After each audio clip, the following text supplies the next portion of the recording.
Fishermen need to realize that the wind is not your enemy, it's your friend because it positions fish. Time for the Angler Within podcast with Roy Bilby.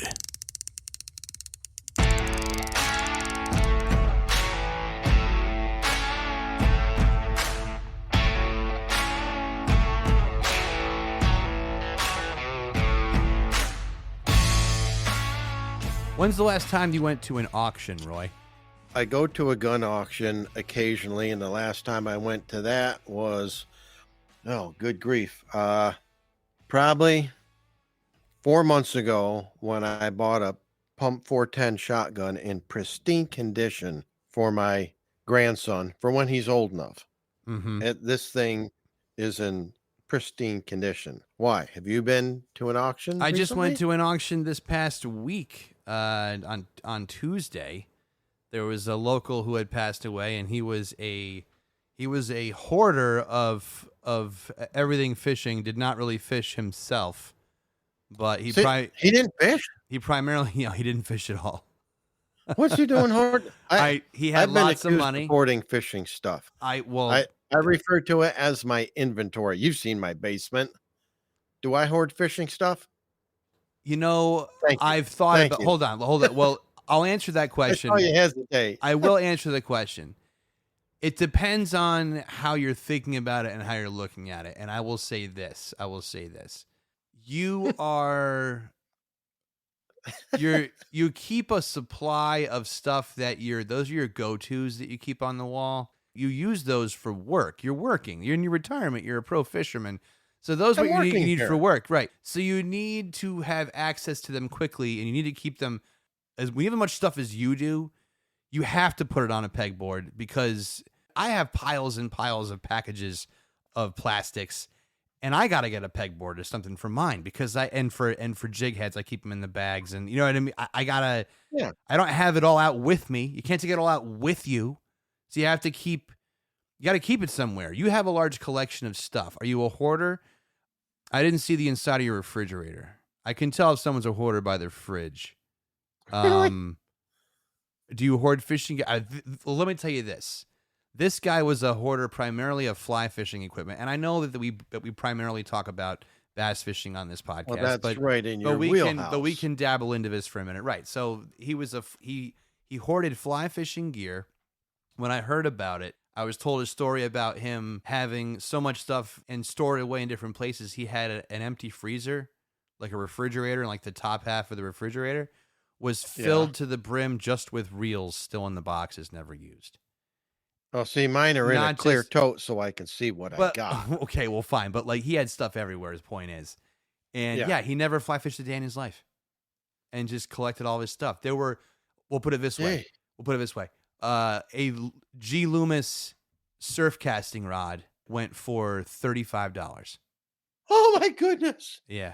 A G. Loomis. A G. Loomis. You probably can't buy the G. Loomis reel seat for that. I was bidding on it for a split second. I don't really have a need for a surf casting rod. I don't go after salmon either with that stuff.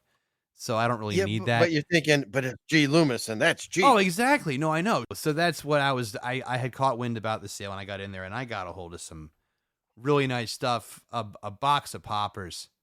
I counted them. There's 37 painted and tied beautiful wood body poppers of all different sizes in this big box. I paid $30 for that. That was those go from anywhere to $5 to $10 a piece. That were in there. You save money there. A nice tying vise for $30. That one goes for $249 on eBay. It's just so $250 for this vise, and you bought it for how much? $30. $30. $30. What condition is it in? It never been used. Oh my god! Was in the box with all the wrapping was on it. Everything else, yeah. It's a rotary. It's an anvil. Please tell me, because I wasn't there. Please tell me this guy did not have bass fishing gear. He did not. I feel better. Well, not there. He was primarily fly fishing stuff. Fly fishing, which is what you do. Right, but I do both. I'm biangular. Yeah. I'm a biangler. I fly fish and I bass fish. The term is multi-species, a Multi- biangler. You just coined the new term. I'm a biangler. You're- That's it. That's it. Let's not get crazy. You're going to here. see that in print 2 years down the road and go, I hey, know. I coined that. Yeah, but for all you biangler, well, what I mean by that, you say multi-species, but it's two different types of fishing. I fly fish, and I also use, spinning gear, casting for gear, casting spinning gear, yes. rods and bait casters. Right, I got all of it. Which also point is I got more. I'm starting to fill up a lot of space. I sent you a picture of my rods that are hanging from the ceiling now. Yeah, yep, we're creating a monster. But hey, and you qualify as a biangler. I don't fly fish, so I'm strictly a multi-species. You are both, my friend, because you are a biangler. I like that. So anyway, point is, for all you folks out there, check out your local auction houses. These smaller ones, these mom and pops, they get all kinds of different stuff through them. But if the right person puts their estate out there or a clean out, and you can score. You never know what you're going to find. No. And you walked into it. Well, I knew it was there. I had looked at it during the week. But okay. But it's on the corner. It's less than a mile from where I live. It's dangerously close. But you probably never thought it would go for what it did. No. And so, but here's the thing, Roy. Here's the thing. I was only there to go after those poppers and this. I sent you a picture of the framed bass thing with a couple of very famous flies with the print, and the flies that were in it. Bob Clouser originally tied Clouser minnow, which is a staple fly for saltwater. And he signed a piece of paper under it, and he signed the COA that he had tied it. And then this other guy, I forget his name, but he tied a bucktail frog. And so as far as bass fishing with a flat rod, those were the main go-tos. And it was a nice shadow box done up, went in there for that. And I got into a bidding war with the guy in the front over that piece. But I was only there for that. I walked out of there with a pass load gas framing nailer for $25. I don't frame houses. But I don't tell me he had tools, because I use tools, but I own hammers. But I do sell things. You don't have a pass load? You must have a pass load. Really? See, I was putting up Morton buildings. I was a crew foreman. I worked for the company for 20 years, from 1982 to 2002.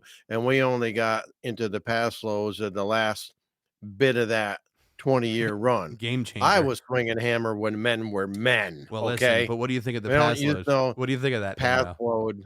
What do you think of it, though? It's a heck of a tool. Pass load is probably the best name out there. Boss pitch is good too, but pass load, we use those towards the end. I was against it. We used ring shank nails. Why were you against it? Because you fight change, tooth and nail. Yeah. Mostly nail. That's exactly what it was. Well, we don't want to talk about construction. No. What I want to talk about is where I was the last few days. I went to one of my favorite bodies of water at Seagull Lake, because I got a buddy that's got a camp there, and a family camp. It's been there for 3 generations.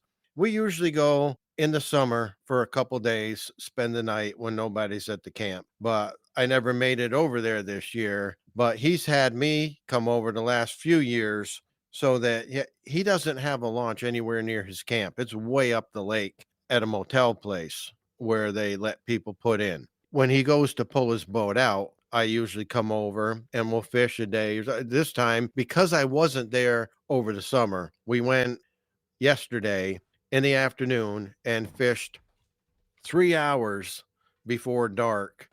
And we put 25 fish in the boat once we figured out what to do. And then we went back this morning. We stayed overnight and we fished 3 hours this morning and only picked up 5 small fish. The bite had gone way south. The wind was changing direction every 15 minutes. And he drove his boat and trailer up to the motel, and I ran the boat up the lake and drove it on the trailer for him. And we pulled this boat out. But I want to talk about something I've mentioned a few times called circles of awareness, because if you can gain circles of awareness, it will help you with your fishing. And what I'm talking about is the guys that notice things that other people don't necessarily pick up on, but they're recognizing them as being, if they can apply to what they see, if they can apply their approach to it, it could be advantageous in many, many situations.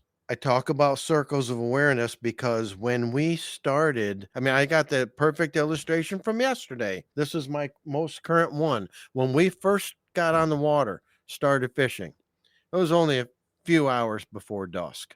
So we went to one of the stretches that usually produces for us that time of evening. And my buddy's starting to get bites right off the bat. He's missing fish, but he's hooking a few. And I'm using things that typically work on this lake, and they're completely getting it. I haven't even had a contact yet, and he's put 3 fish in the boat. So I just, when he pulls in to make another cast, I observed that he's throwing a tube. Now I had thrown a tube also, and my grub, and I threw a jerk bait, and I'm a crankbait, and this stuff always works, but they're ignoring it. And I turned to him and I said, "Are you throwing that Max Scent tube again?" He said, "Yep, that's what I've been throwing here all summer."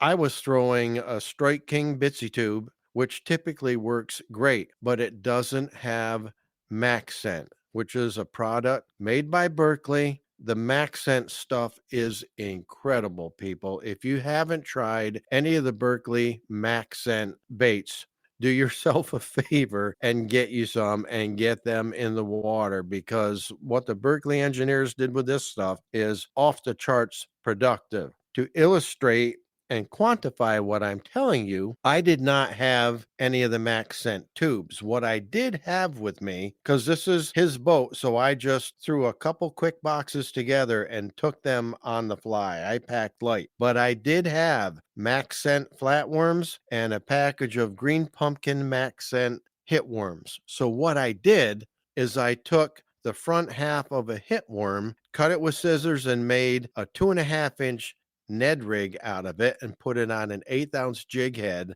And this is the honest truth, everybody. My first 3 casts, I hooked up.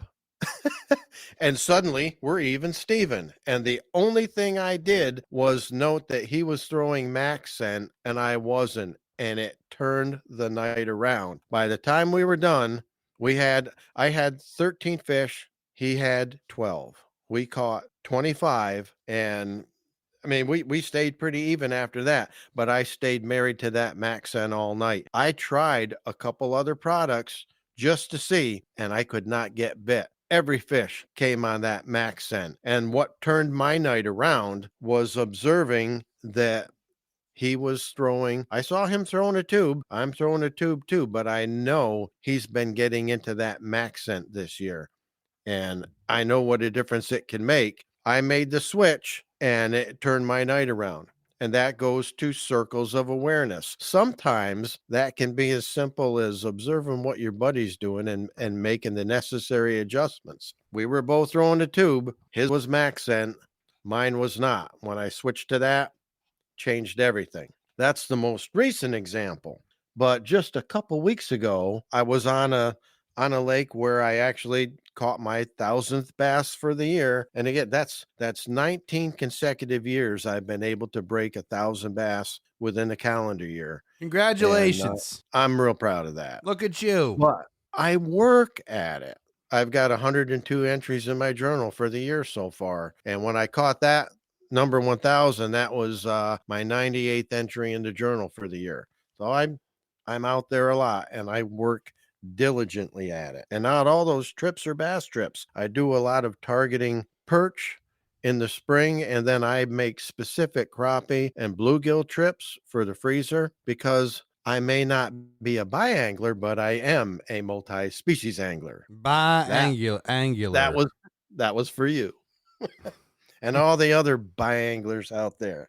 I respect that. I just can't take time to fly fish. I got to be standing on my deck, flinging a bait caster. Would you let me take you out fly fishing?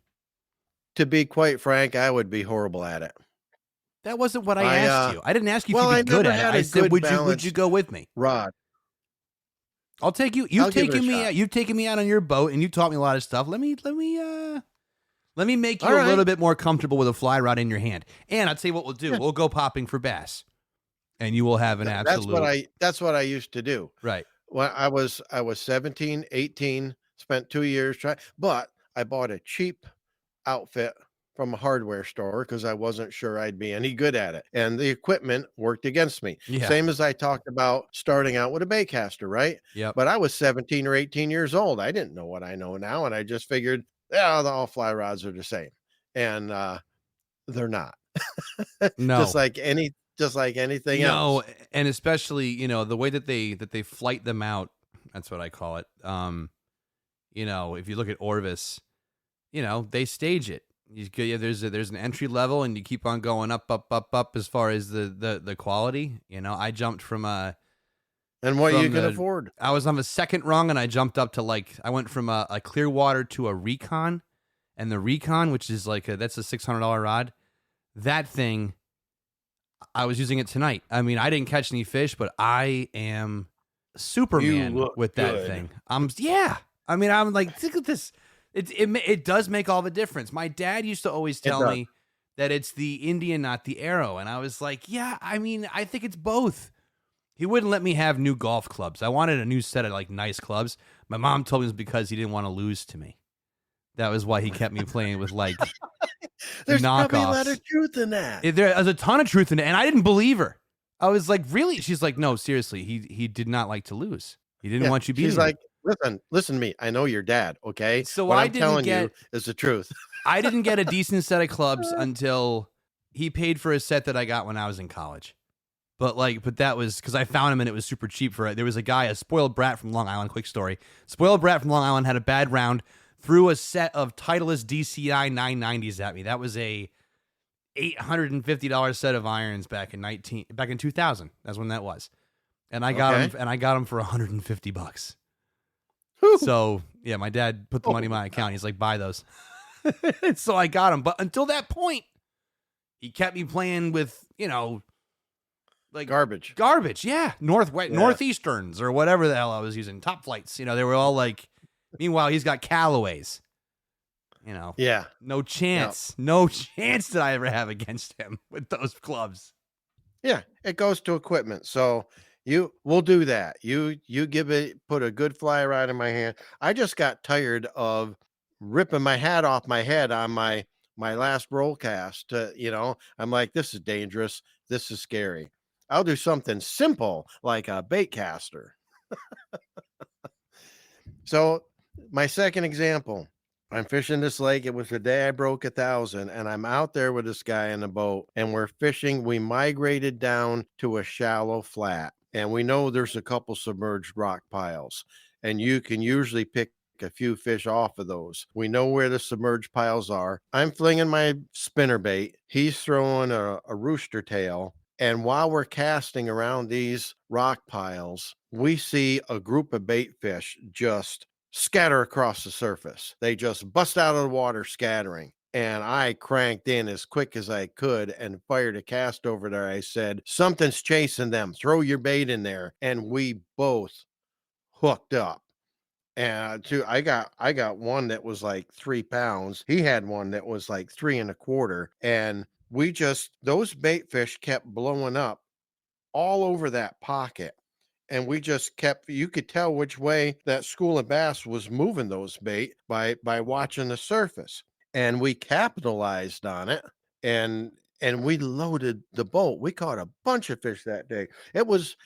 I've been fishing with this guy on that lake for about 4 years now. I only go out 2, possibly 3 times a year. This was the first time I've been there this year, and it was the very beginning of October, and I just hadn't got there this year. Although we did do a striper trip together, me and this guy, and we had the best day we've ever had on his lake, and a lot of those fish that were on our counters that day came from that shallow pocket where we were watching those bait fish blow up. I mean, we fished there about 45 minutes until they they shut down and there was no more activity. We continued to cast around, but the bite was over. We then proceeded to work our way around the lake. But before we left, we went back to check that spot maybe 3 hours later, and lo and behold, bait fish were blowing up all over the place again. I said, good grief, they never left this spot. They just shut down for a time. And we picked up maybe 10, 12 more before they shut down again, and we called it a day. But it goes to circles of awareness. We noticed the bait fish breaking on the being pushed to the surface, and I immediately told them something's chasing them, and we fired in there and we hooked into a double, and it was game on. And I've been in the boat with people where that's happened, and they saw it and it did not even register. And I always fire a cast in there because the fish just revealed their location. You know, you're not broadcasting to find them, that they're right there. They just showed you where they are. And if you've got your circles of awareness about you, you recognize that the opportunity it presents and are in position to capitalize on it. Another thing that I see a lot, it just doesn't register with them. You're having a good day. You're getting some bites. The bite just isn't as good as it could be or should be as far as you're concerned.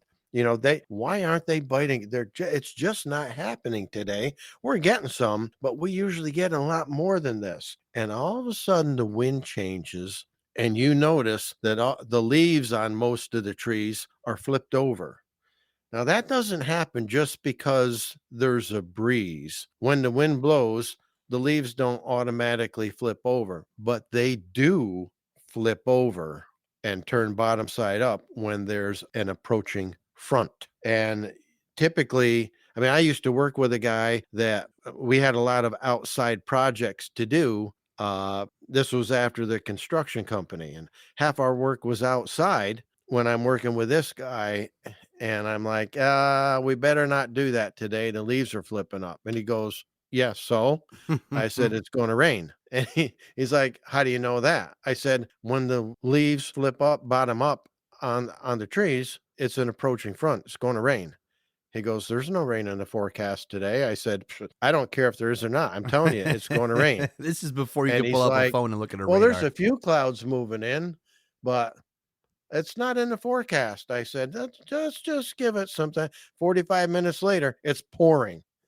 And he's like, does that always happen? I said, yeah, Ken, it always happens. That's and my theory, I don't know the scientific principle behind that, but I know I've recognized it an awful lot of times, and it always means rain or a front is approaching. It could miss you, but if the leaves are flipped over where you are, it's headed right for you, I think. And my theory has always been it's the drop in barometric pressure. Now, can I say something?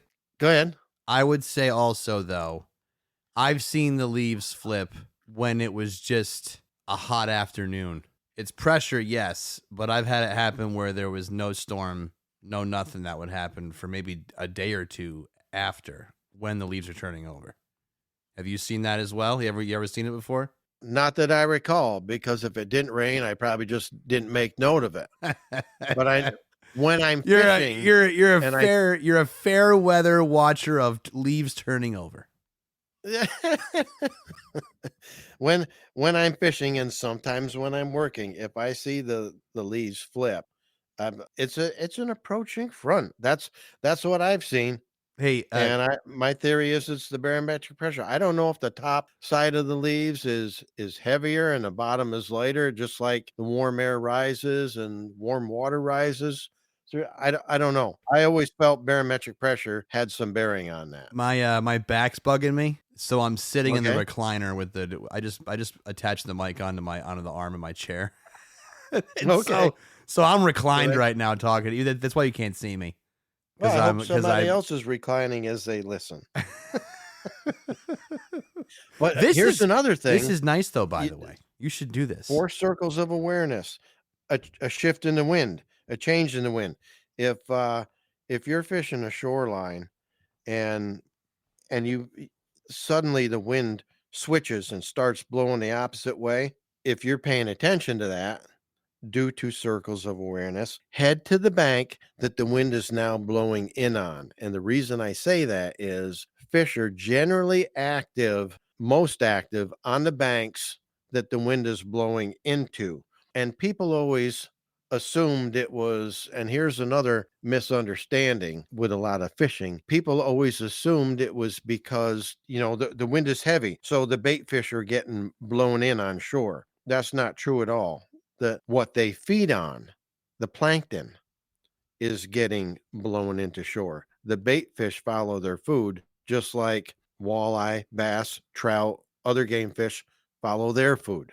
So when the bait fish follows their food into that wind-blown bank, you got bass right behind them following the bait. And if you're paying attention to what goes on around you, which is what circles of awareness is all about, pay attention to which bank the wind's blowing in on and go there and throw some moving baits that mimic bait fish, like a spinner bait, like a crankbait, like a jerk bait, like an umbrella rig, anything that simulates bait fish. Throw it on those wind-blown banks and you will up your odds for catching fish, because that's where they're feeding. Yeah, it's a pain in the neck to fish in the wind, but fishermen need to realize that the wind is not your enemy, it's your friend, because it positions fish. And wind-blown banks are always a great place to start. You just have to deal with the wind. But remember, if you use it to your advantage, it can be your best friend, not your worst enemy.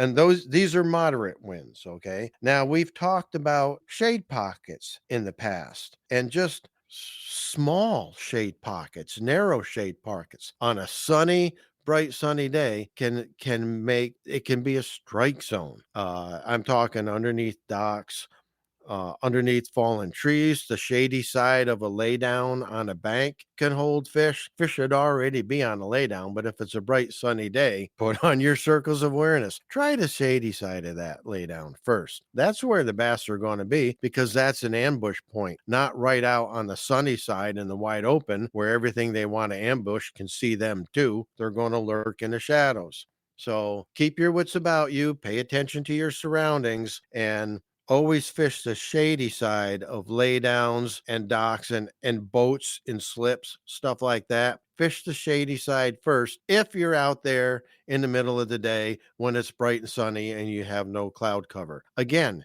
you will swing the odds. You'll sway the pendulum of success in your favor, because you're using what you know about fish behavior to increase the odds of getting a strike on your cast. There was a tournament, and this goes to paying attention to minor details. And I credit my tournament partner of 14 years, Ryan Coulter, for spotting this. We had a tournament on a lake, a lot of pontoon boats on this lake. And no kidding, this is going back probably 20 years. But we fished a lake. It's got a ton of pontoon boats. We're going down a dock line, and it's like every other dock has got pontoons on it. But there was this one area where there was like 4 pontoon boats in a row. He refined a pattern where he's like, he said, I just caught the last 2 fish doing the exact same thing. He said, I've never done this before, but look at the pontoons. Look at them, Roy. He said, see that? See the third one? See how scummy those pontoons are? I said, yeah. He's like, that boat hasn't moved all summer. It's got a huge scum line on that. And he was taking, build up from being in the water and being sedentary and not moving, being stationary. And it starts to grow this stuff that bait fish feed on. And we've talked about the food chain. There's bass. The bass were laying underneath those scummiest pontoon boats, and we were taking a black and blue Stanley jig with a trailer on it and pitching it to the lower units of the outboards hanging down below those pontoons. And that's how we limited out, not making it up. That actually happened. And his circles of awareness were spot on. He noticed that those scummiest pontoons were the ones where he was getting bit. The other ones weren't. So we just went down that whole shoreline looking for pontoon boats that hadn't moved all summer. And we consistently, that particular day, caught bass off the lower units of the outboards and skipping a jig along the side of the pontoons without hitting them and making a loud clank. Because if you did that, you didn't get bit. You had to be precise in your casting. But those were the pontoon boats that held the most fish. So the bass were where the bait was. And he recognized that, clued me in, and that's how we got our limit in that tournament. It was crazy. Said that's a minute detail, but he had incredible circles of awareness, and I learned a ton fishing with him. So, Ryan, man, if you're listening, I learned so much from you and miss all the time we spent on the water. Here's another example from, good grief, had to be 25, maybe even 30 years ago. It was 30 because it was probably 92 or 93. So we're talking 30 years ago. Back in it, I had my first aluminum bass boat, thought I was a big deal, entering tournaments way over my head with 140 boat fields and thinking I was going to win every tournament. And I spent a lot of time paying people very good money to fish against me because they took my money every tournament. But I'm an optimist, and I entered every single tournament believing I could win. And if you're going to compete, that needs to be your mindset, regardless of your knowledge of the body of water. Go out there and do what you know, fish your strengths. But we're on this tournament on Lake Champlain 30 years, good grief, 3 decades ago. And here's where paying attention to your surroundings comes into play. We were fishing the lower end. What's the name of the town there? Whitehall. We launched out of Whitehall, and it's more a riverine environment down there. It's the narrowest part of the lake where it goes right down to a river. So, I mean, the whole thing is like fishing a river, and there's grass everywhere. We were fishing along, and there had been heavy torrential rains the day before. We went up and pre-fished the day before. You could do that. There was no rule against it. There was, good grief, the lake was covered with tournament boats the day before. We got a motel. We spent the day before pre-fishing the area around the launch. I didn't run far in those days because I didn't have a very big boat, but I was there to compete. And so we stayed right in Whitehall, and we fished in torrential downpours, and we caught some fish and had a plan for the next day. We start the tournament, and it's about 10 o'clock in the morning, and we're fishing all the places where we had found fish, and we're just not connecting until we got to this one area about 10 a.m. where there was a creek mouth. And as we're running up to that creek mouth, we noticed you could see the watercolor change coming out of that tributary. There was a mud line, and you could see that mud line coming down all the way across, probably 200 yards out from that creek mouth across the lake. And we got into that muddy water, and we decided to pull out and get down lake from that because the wind was coming down the lake. It was out of the north, and that mud line was creeping farther and farther south. And we just got within a cast length of it and threw across the face of it parallel, using it like an edge, like a shade line. And we limited out throwing spinner baits down the edge of that mud line where the clear water met the muddy water. And our guess was those fish were underneath that, right, moving down with that edge and darting out into that clear water where they could see our spinner baits going by. We limited out and culled the rest of the day, backing down the lake just ahead of that mud line because the fish were in it. And you'll read magazine articles where they talk about fishing mud lines and how they hold fish. They're not kidding, everybody. I've done it, and it is the real deal. So if you've had heavy rain a day or two before a tournament, go look for mud lines on the tributaries. They can be gold mines. There's another deal that happened, and this is my last example. This involves circles of awareness, but it involves electronics too, but knowing where fish are and where they aren't. There's a lake I fish. I'm not going to mention the name, but this can happen anywhere. This is bass fishing 101. It's a pretty deep lake. It's got lake trout, it's got walleye. It's a two-tiered fishery. It's got cold water species and warm water species, like so many of them. Just because of the depth that holds the lake trout and the brown trout, but we fish it for the walleye, for the largemouth, the smallmouth, and all the other fish we like to chase. It's a multi-species fishery, and there are a lot of ledges where it drops right into deep water. And typically, I went there with a guy that I competed against for years, and we became friends, although competitors. But when we were not in a tournament situation, we always visited before the tournament and after the tournament, wished each other good luck. If I can't get your money, I hope you get mine. You're the guy I want to win. If it's not me, that kind of deal. And we just had a lot of respect for each other. And he was really good on the Mohawk River, and I learned a lot fishing with him and against him. But I took him to this lake, and we fished together after the tournament.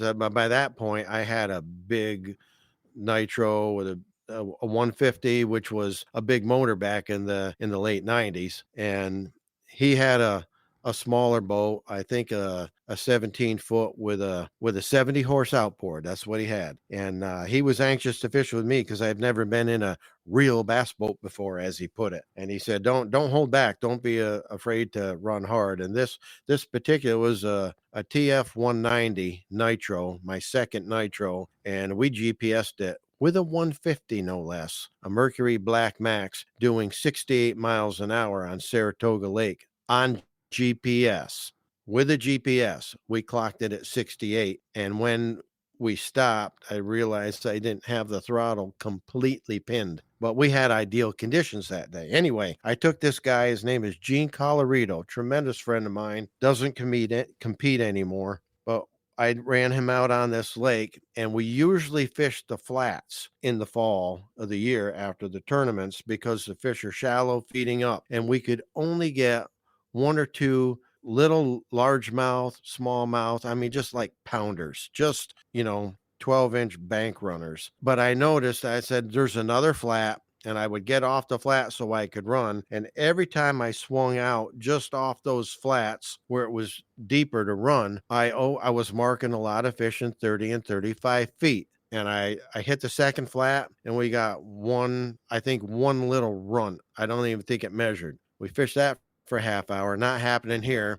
Ran up to the next flat, and when I pulled out, I noticed 30, 35 feet. I'm marking a lot of fish. Don't know what they are, but I'm marking a lot of fish there. We go on the third flat, and it's not happening at all. So I said, look, every time I pull out, I'm noticing and marking a lot of fish on my electronics in 30 to 35 feet. They're not up on the flats. These ledges are right off these flats. These fish are close. I'm guessing these are the bass that were not catching up on the flats. He says, well, I don't have anything. I don't fish that deep. I said, this was the 90s. Okay. This is late 90s. This is before drop shotting was even a technique for us here in the US.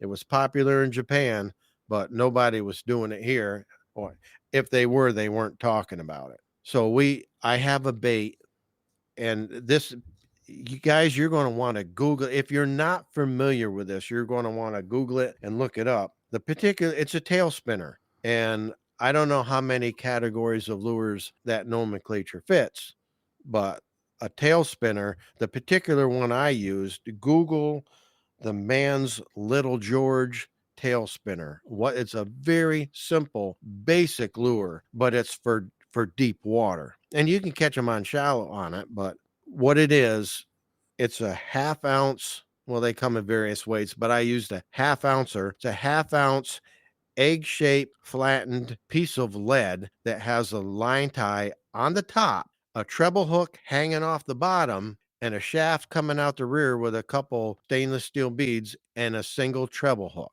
And you can throw this thing, it casts like a bullet, because it basically is a half ounce lead bullet. You can fire it a mile, and it drops fast. And the way I would fish it is I would fire a cast out there, and as soon as it hit, I would engage my reel and lift up so I could feel that blade spinning. I could feel the vibration of the blade, and I would drop it on a semi slack, almost a tight line, all the way to the bottom. And when it would hit bottom, you had to watch your line. When it hits bottom, your line would just sag and belly out. And then I would lift and drop. I'd snap it off the bottom about a foot and let it drop. Snap it off the bottom and let it drop. And every time you lifted it a foot, you would feel the vibration of that blade. Every time you did that. I told Gene, I said, this is called a tail spinner. I gave him one. I used one. I said, let's find out what those fish are down there. And my very first cast, he said, how do you fish this? I said, I'll show you. I fired out a cast and I engaged my reel and lifted up till I explained what I'm doing. I said, now I'm just letting it free fall. I said, watch my line. When it gets to the bottom, it'll belly out. And just as I said that, I felt a tick and I swung and locked up. And he saw my rod load. He goes, you got one? I said, yep, feels like a good one too. I said, sometimes it doesn't make it to the bottom. And the strikes is you'll just feel a very light tick because it's way down there. And again, back in those days, all I used was monofilament. That's what we used. They hadn't come out with fluorocarbon. They had not come out with any of these new braided lines, or if they had, they were brand new and I wasn't using them yet.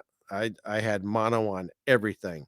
And now the other way to work it, like I said, is a lift and drop. And sometimes at the top of your lift, before it makes it to the bottom, you'll feel that tick. Other times you'll just go to snap it and your rod loads up because a fish grabbed it and you didn't feel it. And that's called a tail spinner. A Man's bait company, Little George tail spinner.